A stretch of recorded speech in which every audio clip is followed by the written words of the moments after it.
हो, दिक्कत और मुश्किल वाली हो, रसूल अकरम सल्लल्लाहु अलैहि वसल्लम वुजू के बाद एक दुआ किया करते थे। उस दुआ के 3 जुमले हैं। अल्लाहुम्मा इग़फिर ली ज़ंबी, अल्लाह मेरे गुनाह मुआफ़ फरमा। ववस्सिअ ली फ़ी दारी, अल्लाह मेरे घर में वुसअत कुशादगी पैदा फरमा।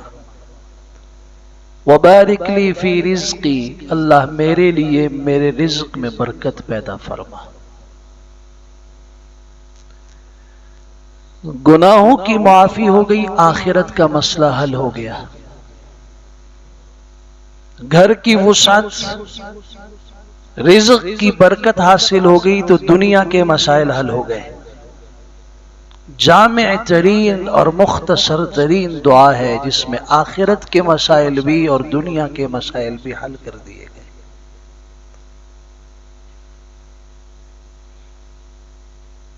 घर की वुसअत किसको कहते हैं? बहुत बड़ा घर हो, कई कनालों पे मुश्तमिल हो, नहीं।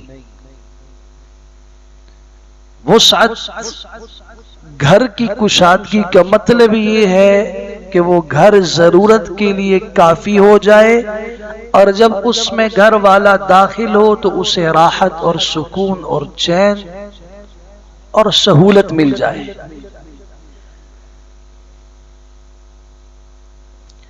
ये घर वसी नहीं है जो कनालों पे मुश्तमिल है, लेकिन जब पांव रखते हैं तो खाने को आता है। कई लोग आज शिकायत करते हैं कि उस्ताद जी कोई वजीफा बताएं, कोई तावीज लिखें, कोई दम बताएं, कोई हल बताएं। जो ही घर में दाखिल होता हूं दम घुटने लगता है। अल्लाह से दुआ कीजिए, अल्लाह ताला हमें घरों की राहत और चैन नसीब फरमाए। जिसे घर के अंदर चैन नहीं मिलता उसे बाजार में चैन मिलता है, क्लब में चैन मिलता है, उसे शराब खानों में चैन मिलता है, उसे जुए की महफिलों में राहत महसूस होती है। अजीब बात नहीं है? घर से बाहर जहां पे भी हो, गुनाह की मजलिस में हो, महफिल में हो, उसे आराम है, उसे कोई परवाह नहीं, उसका दम नहीं घुटता। घर में दाखिल होता है तो दम घुटता है, सीना तंग होता है, बोझ महसूस